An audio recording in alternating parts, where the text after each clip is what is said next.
Hello, everyone, and welcome to the UDC Libraries webinar, Personal Archiving What to Keep. My name is Megan Kowalski, and I am the Outreach and Reference Librarian. This webinar is an entry in our Personal Archiving series where we help you figure out what to do with all of that stuff you're trying to figure out if you need to keep or pass on. And in today's agenda, we're going to cover why this work is so hard and why you want to consider doing it now. We're also going to talk about taking stock of what you have, the prep work you need to consider before you go into this kind of project, looking at a decision-making framework you can use while assessing material, looking at why some items might need special care, and we're going to wrap up with some tools and resources you have access to, along with some bonus ideas in a Q&A. This session is being recorded, and anyone who registered will get a recording for today's event. It will also be posted to the UDC Libraries YouTube account, so you can watch it whenever you want. We will also have time for questions at the end, both recorded and unrecorded. But if you have any questions during the course of today's event, please don't hesitate to drop them in the chat. So, whoops, went too far there. First things first. Why is this work so hard? When we sit down to look at all of our photos and diaries and documents, why do we get this feeling of, whew, I don't want to do this? That is because there is an emotional weight to this kind of work. You have to do a lot of emotional work when you're looking at whether to keep something or let it go. Those decisions just build on one another, and that's why it can seem so emotionally tiring. Plus, when we are doing this kind of work, we are oftentimes in very difficult scenarios. You know, we might be sorting through a family member's belongings after a loss. We might be downsizing a home. We might be just taking stock of decades of accumulated materials. And this feeling of overwhelm comes because it's simply a lot of stuff. And when there's a lot of stuff to do in front of you, that feeling is overwhelming. And that's why this kind of work can be so hard. So this webinar is designed to be practical and judgment-free. I'm going through this decision-making process myself, so I know how it goes. And when it comes to doing the work of deciding what to keep, there are no right or wrong answers. There are only thoughtful ones. And so everyone's response to this process will and should be different, because what matters to you and what you want to keep in your life is going to be different from everybody else. So why do you want to do this kind of work now rather than later? Well, first, there is preserving the memory of what you have. Personal materials are often the only record we have of everyday life, and what feels ordinary today might be invaluable to future generations. Just consider what we have in museums and archives. All of that stuff is still there because someone decided back when they were alive, you know what? This is worth keeping. And in doing this work, we are connecting generations. It gives a chance for future family members to get a sense of identity, belonging, and the roots from which they come. And these materials can answer questions that can no longer be asked because the people themselves are gone. And so this helps us honor individual and community stories. Personal archives capture perspectives that are often missing from the official records. When the African American History Museum down at the Smithsonian on the Mall was getting started, the director of that museum, Lonnie Bunch, got most of the collection from private archives and attics and basements. He basically went out there and said, we've never collected this stuff. Show me what you got. And 70% of that collection came from personal archives. And so your family's story is a part of a larger community and cultural history. And that is worth saving and honoring. We also want to do this work of deciding what to keep for practical and legal reasons. Vital records may be needed at any time, and disorganized or missing documents can create real hardships for family members down the line. And maintaining organized records can prevent legal complications when it comes to estate issues or gaps in family medical or financial history. So sometimes you want to do this work simply because it's making your life easier going forward. And there is also a cost to waiting. Physical materials deteriorate over time, and digital materials are not permanent either because formats become obsolete, hard drives fail, and cloud services shut down. And many things simply cannot be recovered once they're gone. So it's a good idea to take stock of what you have now and decide what is worth keeping and preserving in the long term. And this can give you peace of mind because doing this work reduces the burden on loved ones in the future and puts you in control of your own story. So, how do you get started? First, you need to understand what you have. What do you need to go through? What do you need to consider looking at? And so, this is not an exhaustive list. Only you know what you have and is what worth keeping, but these are some things you might want to consider looking at if you're going to decide, is this something I'm keeping, something I'm saving, something I'm passing on? And for physical materials, the obvious ones are photographs and slides, letters, cards, diaries, anything correspondence you send back and forth, obviously legal and financial documentation, newspapers, clippings, and other paper ephemera you might have on hand, but it can also include things like mixed media, scrapbooks, journals, artwork. If it's hanging on your wall, it might be worth considering keeping. And it also includes things like objects with sentimental or historical values. And these can be as small as a lapel pin to as big as a piece of furniture that has been passed down from generations. All of these things belong to who you are as a person and are a part of your personal archive. So just take stock of what you have. And now that we're in this more modern information era, we also have a lot of digital materials to consider. And these again include things like photos, video, and audio on either devices or in the cloud, emails, text, and digital correspondence, scanned documents, and born digital files. Those are files that have only ever existed digitally, and things like social media or other online created content. And so physical and digital materials often overlap in what they are, but they require different preservation approaches. So it's a good idea to consider just the whole of what you need to review. And you can do this, looking at your own collections, looking at a greater family collection. So just consider what it is you are working with before you get started. And then you can do some prep work. So first, make note of what you have. Literally that list I went through, consider a spreadsheet. Those are really useful here because it can help you stay organized. So you can know, okay, I've done that box. Let's move on. You also might want to consider other stakeholders, your family, whether it's siblings, parents, your kids, extended family, if you've got a lot of aunts and uncles and cousins. You might also want to consider your local community. You know who you are and what role you have played. So there might be libraries, historical societies, or even school archives that might be interested in these materials. Then you're really going to want to determine your goals. Why are you doing this? Is it simply because you're downsizing and you need to go through a lot of stuff? Or you really consider what is your legacy and where do you belong in that whole chain of history? Your goals are what matter to you. They do not need to matter to anyone else, but it's a good idea because it can help you make your decisions to be like, does this meet the goal of this project? You're also going to want to consider some restrictions. How much time do you have? If you're unfortunately having to go through a family member's estate, sometimes if you're selling a house or a condo or something of that nature, you might have a set time limit to go through these materials. You might also want to consider the space you have to work. Do you have a whole house or are you forced to do this in little chunks in a storage unit?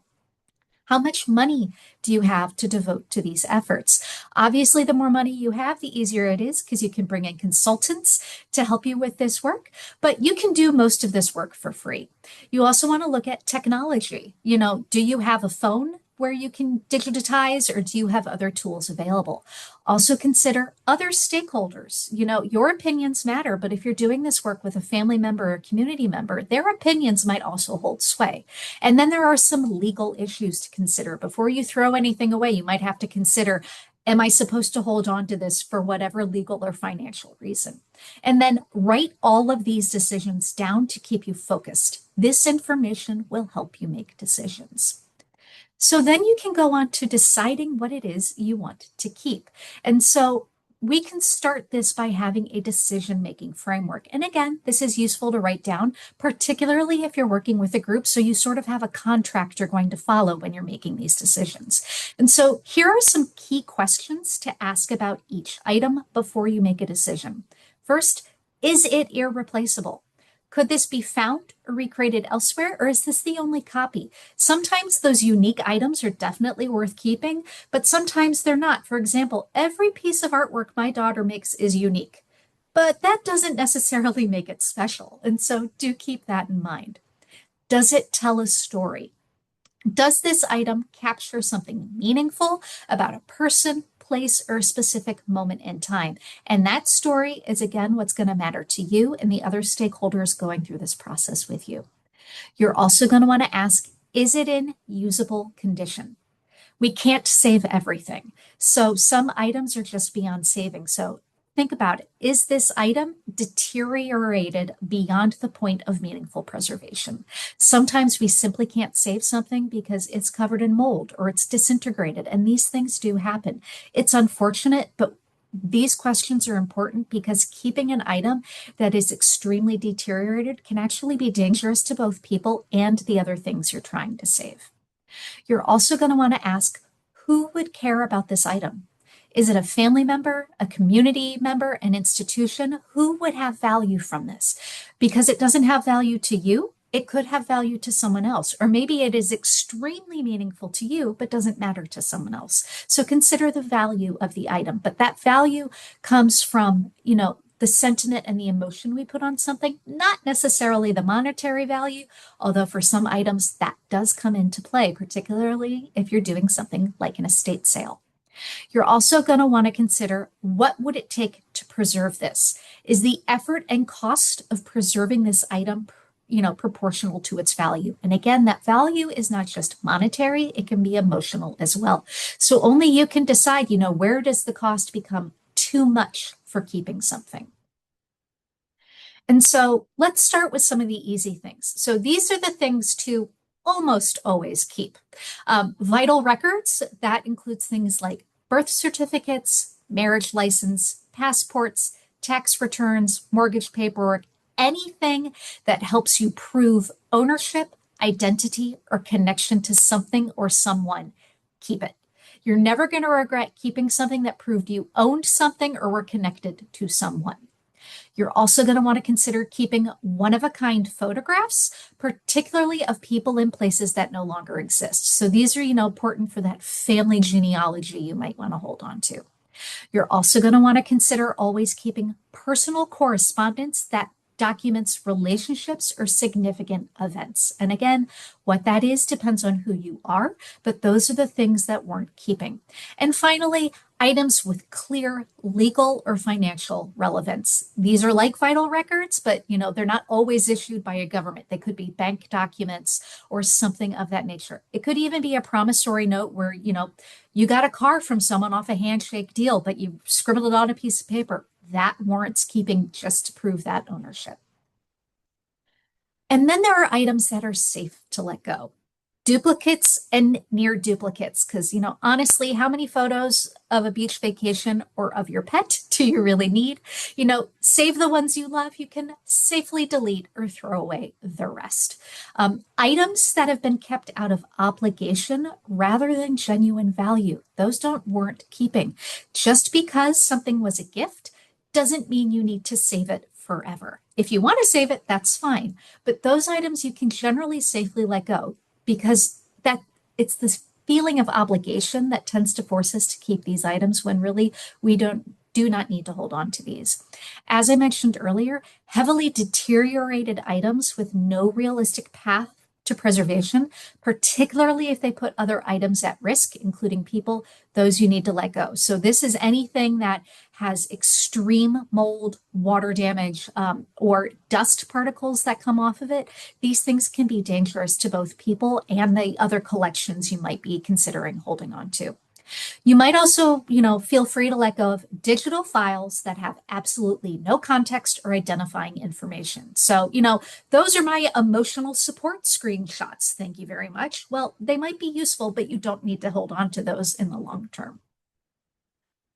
And now the hard part. What about the maybes? Not everything will have an answer right away. It's okay to keep things now and decide later. Also, you can change your mind. Yes, you may let something go, but those items you were holding on to because you're not quite sure, you can decide later in the future, you know what? It is time to let this one go. And a lot of the time it comes down to, are you trying to keep the object, the physical or digital item, or are you trying to keep the memory? You can take a photo or a scan of the item to remember the memory without actually keeping the physical object. So if there's some things you simply don't have the space for, but you would love to retain that memory, go ahead and snap a photo. Now you know, you can point to it, you can share it. You've kept the memory, but the physical object, it is okay to let go. And ask others. Maybe you need a reason to keep it, or you are looking for permission to let it go. What you think is precious may not be. If you're considering holding on to something for someone else, ask them, does this actually matter to you? It gives a chance for you to give items to people who would get more meaning out of something, or it gives you permission to let it go because you know what? It's not as important as I thought it was. And then once you do decide to save these items, what might consider special care to help preserve it in the long run? Well, first, you're going to want to look at materials that are fragile or actively deteriorating. So these are things like old photographs, slides, and negatives. These things on those physical formats over time can deteriorate, so you're going to want to consider giving them special attention to help preserve them for the future. And the way you do this is by getting, archival level storage material. And this can also help with stuff like acidic paper and documents. Way back in the day, things were printed on acidic paper. It was simply cheaper. Things like newspaper clipping, magazine clippings, old photographs, old letters. You're going to want to sandwich those in between acid-free paper to help you preserve them long term. You also want to consider VHS tapes, cassettes, and other obsolete media formats. Just because you have the item doesn't mean you have a way to play it. So if you're going to keep these items, you also need to keep a way to play it. And, VCRs, yeah, you can still find them, but they don't tend to hook up to modern day TVs. And so for items like this, you might want to consider hiring out to a company that can reformat these documents into a way we can play today. And there are plenty of commercial companies that do that work. You're going to want to prioritize digitization for the most at-risk physical materials, but that digitization, depending on what you're trying to keep, can simply be taking a picture with your phone. If you've got a document or a photograph, phone cameras these days are fantastic. If you happen to have a fancy DSLR camera, that's even better. You can take a photo with your phone to preserve them, or you can pay for a commercial company to do the digitization. When it comes to storing these physical materials, you're going to want to make sure you have them in a safe space. A lot of us store items like these in attics and in basements. And the problem with that is they are not climate controlled. They are often sources of leaks. Both attics get leaks from the roof, basements get floods. And when water is involved, mold can follow. So consider a space that is cool, dark, and dry. Closets on main floors, usually bedrooms, are the best for this because if you are going into that bedroom every day, these items, you're going to know if it starts to smell musty, something is going on with that space. And you're also going to want to consider storing these items, particularly, documents and photos, in acid-free boxes, simply because that can help. And one thing you can do to help reduce moisture, there's some great resources you can buy that, pull moisture out of the air. DampRid is one that is readily available. But anytime you buy, say, shoes, or you get a package and it comes with those little dry silica packets, throw those in the boxes. That's a free way to simply preserve these items.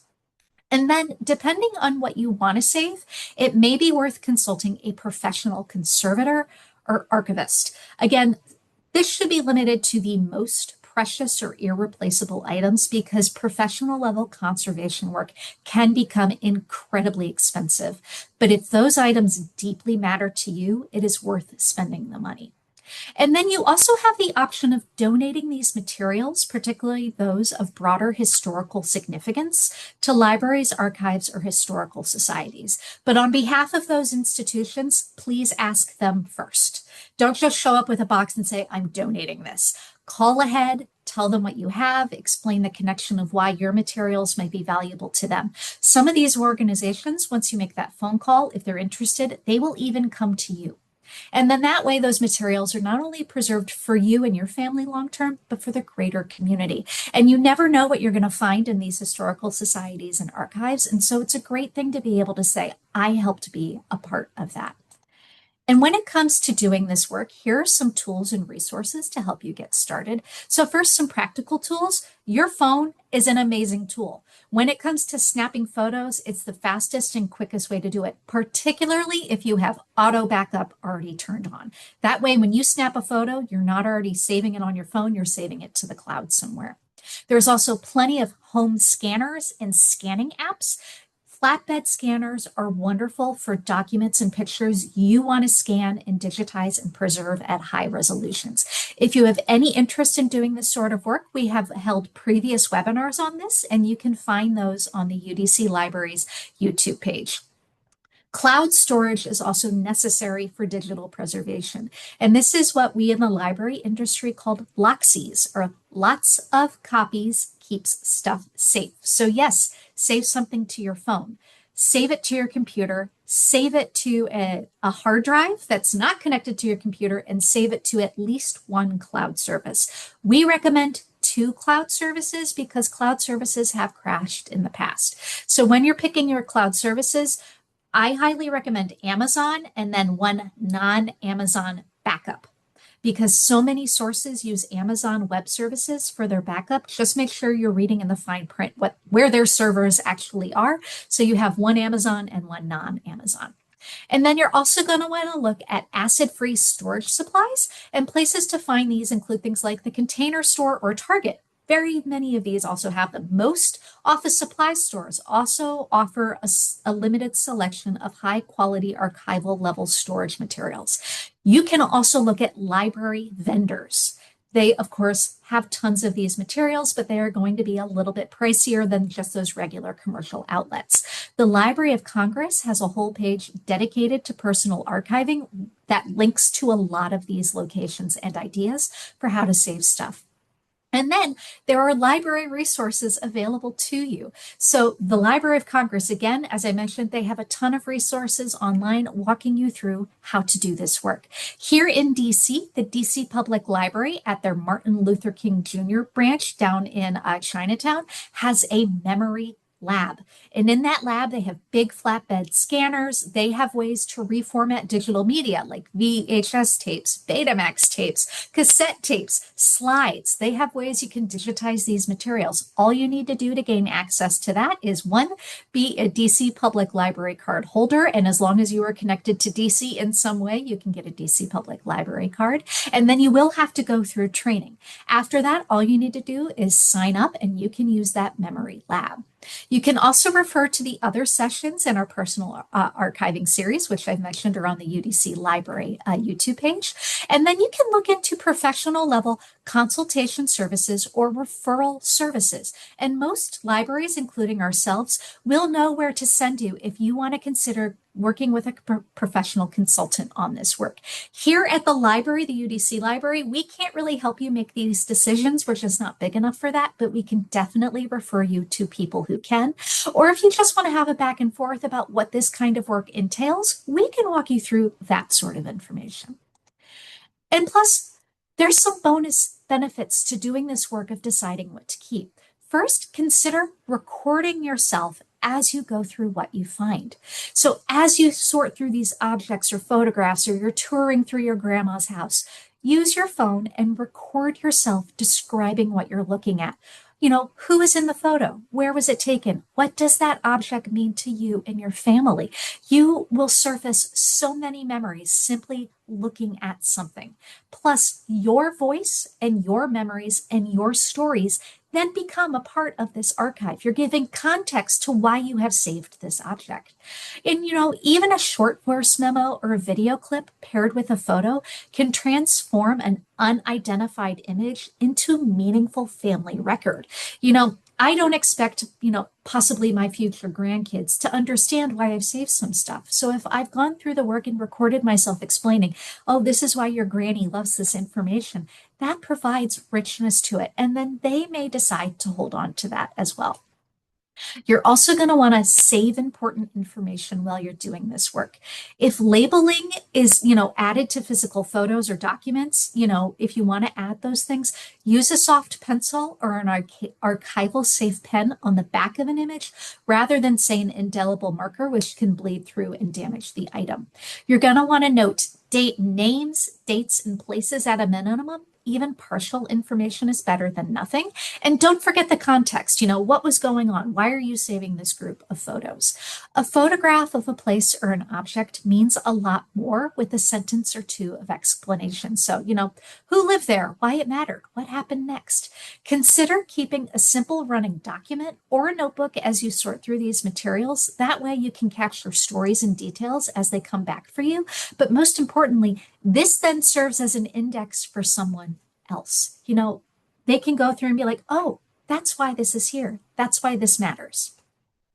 And also, the most major social media platforms, Facebook, Instagram, X, TikTok, all of those allow you to bulk export and download your content. And so this is better than relying on, say, screenshots of something, because these platforms can change or disappear. And this way you have saved your archive. You might also want to consider doing this work, recruiting a family member or a friend. Sorting through these materials with relatives or friends can surface memories and stories you wouldn't have uncovered alone. And these conversations themselves are also worth recording. And more importantly, start small. You don't have to tackle everything at once. Starting with one box, one folder, or one photo album is a meaningful first step. Deciding what to keep is a marathon. It is not a sprint. But the benefit of this marathon is you get to decide where the finish line is. Is this something you want to do fast? Fine, you can do that. But if you want to take a few months, a few years, that is okay too. Progress matters more than perfection. So the key takeaways, because I know I threw a lot at you, is that not everything needs to be kept. Thoughtful decision-making is the act of preservation itself. Next, ask yourself a few questions about each item. Remember, is it irreplaceable? Does it tell a story? Who would care about it? Then focus on the at-risk materials as those of high importance. Old photos, tapes, fragile documents should be prioritized before they deteriorate any further. You don't have to do this alone. Libraries, archives, and professional conservators have available resources for you to do this work. And finally, share. You can relive the memories by sharing stories or doing this work with others. And so I know that was fast. I want to thank you for joining us today, and I hope this was a useful lesson or a useful session. The library is here to help if you have any questions about getting started or finding resources to do this work. We now have time for Q&A, both recorded and unrecorded. And as I mentioned at the top, the recording of today's session will be available later this afternoon, and we will email a link to everyone who registered. So if you have any questions, please don't hesitate to drop them in the chat or raise your hand and unmute yourself. Hi, Megan. Hello. It's Dr. Jasmine Noah-Yarish. How are you today? Good. How are you?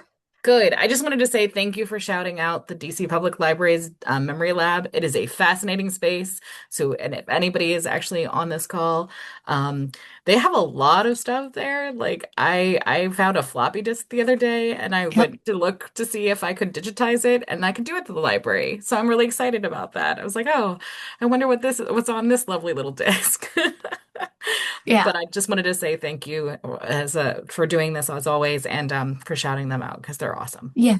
Yeah, the DC Public Library Memory Lab is an underutilized gem of a resource because, keeping the media is one thing, being able to read it and reformat it is another, and it gets really expensive to try to do that by yourself. So, DC Public having that resource is amazing. And, one of the machines they have, I think it's called a FRED machine. So it's a forensic recovery evidence device. It's usually used by things like the FBI or law firms when they're trying to save stuff during lawsuits. But it's also how you get data off of old media, floppy disk, 3x5 drives, zip drives, if anyone remembers those really hard disks that were the precursor to thumb drives we use everywhere. Thumb drives, you can get data off of that. But on top of that, they also have a way of preserving the physical media, the slides, the photos and all of that. And, it's not that used. So once you've gone through the training, it's generally pretty easy to get in there and do the work that you need. And, doing it 1 or 2 hours at a time, you can make a pretty big dent in your backlog. Hi, Helene here. Thanks for doing this. It's really a lot of to-dos on my list as far as that goes for personal archiving. But I had a question about office stuff. I've had the privilege of clearing out a few people's offices at UDC and really trying to decide what gets tossed, what goes in a folder, what goes to the archive. Are there any good principles for, just what you save, what you shouldn't save, all that? I mean, really, there are a lot of old, really Mhm. important documents that I feel like I've found in certain people's files and folders, paper documents that, maybe prior Mhm. to the digital world, they were there. So, any suggestions on any of that stuff? Not that Yes. I'm Well, planning you to had do it again, but yeah. Yeah.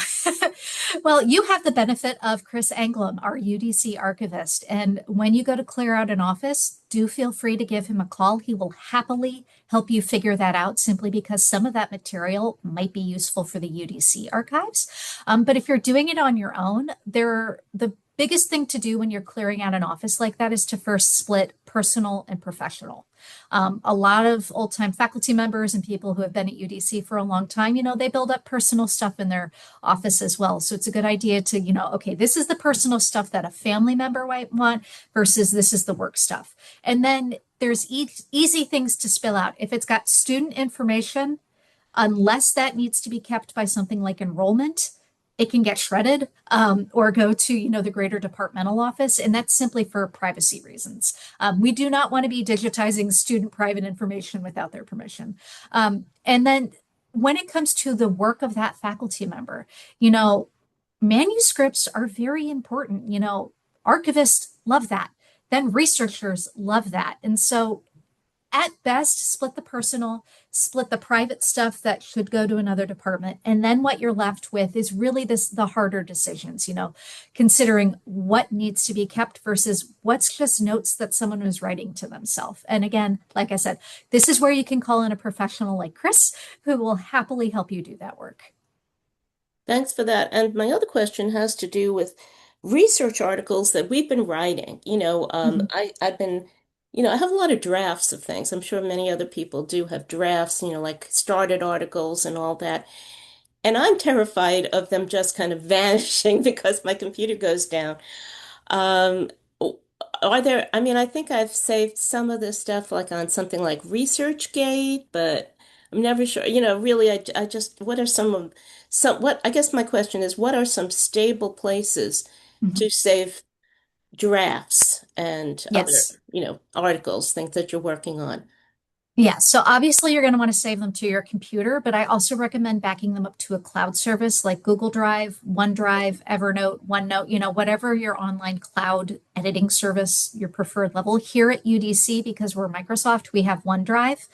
So I recommend that one. Like just write them in OneDrive, then they are auto backed up, but you can access them from anywhere.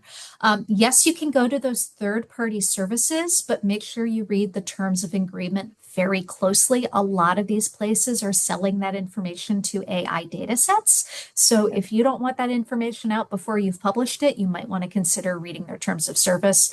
And then here at UDC, we have our research repository or our digital online repository. So you can just give us an email, a message with what you have, and we're trying to do more of this digital archiving for our faculty members. So if you have those born digital materials, we might be able to put them into our digital repository. They would not be working documents. You couldn't go in and then edit and back out. These are stuff that we would hold on to and preserve as you had given them to us. But that's the whole point of a digital repository, is some place to keep these materials that is separate from just your computer. I hope that answered the question. That's really good. I didn't know about the digital repository from the library. I was kind of aware of like Blackboard or had something called content collection, and I wasn't really sure what that was either. But these are university owned or controlled, so they're going to be around for a while, right? Yeah. So we do our digital repository. I just dropped a link in the Okay, chat, great. and it's Oh, just based on a platform called JSTOR, which is a JSTOR. very dependent resource. Now, when you give us these materials, we have to upload them in a specific way with metadata and all of that. So it is not a fast process, but it is one way if you're thinking like, okay, I want to give you my entire research history. We are slowly trying to build this collection. It is not something we actively do just yet, simply because we do not have, the staff on hand to do it. But if enough faculty members ask us, we will be able to put in for that scholarly communications librarian we've always wanted, this would be their job, is working on this. But for the time being, I can connect you with Yoko Ferguson and Michael Fitzgerald, who work on the back end of this repository, and they can answer your questions about what they would collect and what they would need from you to make that happen. Oh, that's very useful. Okay. And that would that be filed like by the faculty member or by topic or by nothing? How would that That's be what we're organized? trying to figure out, that Oh, because okay. we've had this service, but in terms of using it as a digital repository, it's relatively new. So like we have our theses and, dissertations are in there. And, we've added things like our new zine collection. So we would love to be able to just offer like the faculty collection. And when we put stuff in this material, the metadata would make it searchable. So we could add a faculty member name, we could add a date, we could probably add things like topics. But this is something, because it's still relatively new, we are trying to encourage at least discussions about it. So Mhm. this is definitely something like, as we get more research published and things of that nature, this is where we would like to keep it. That would be great. I mean, I just imagine what that could be, just one Yeah. archive of UDC publications or publications in progress or Yeah. something like that. Okay, thanks for that. That's really, really useful. Thank It's you. also You're very welcome. important because, like, as you said earlier, a lot of things are now born digital, and Mhm. even books are, right, digitally accessible. Chapters and edited volumes are, and it's a good thought process. So thank you for that Yeah. call to And organizing. yeah, one thing we do try to encourage faculty members is that when you are publishing, try to ensure that you get the ability to have a repository copy. Okay. Most reputable journals, most reputable edited books and things of that nature will allow you to have a repository copy. It's usually just a PDF. Sometimes it's a digital file that we can then upload to this. And JSTOR has the ability to embargo things. So we can either make it completely publicly available. We can make it available only to those with a UDC login or UDC access, or we completely put it into a dark archive, which means we have saved it for preservation's sake, but it is not accessible in any way beyond us at the library basically being like, yeah, we have that thing. And so this is something, again, where it's relatively nascent at UDC, but bigger universities have been doing this work for years, so we're learning from them. And it is something we are trying to build up. But this is a part of personal archiving and deciding what to keep. Yeah, Mhm. definitely. Well, thank you for that. You're welcome. All right, not seeing any other questions come in. I'm going to go ahead and stop the recording just in case anyone would like to ask a question unrecorded.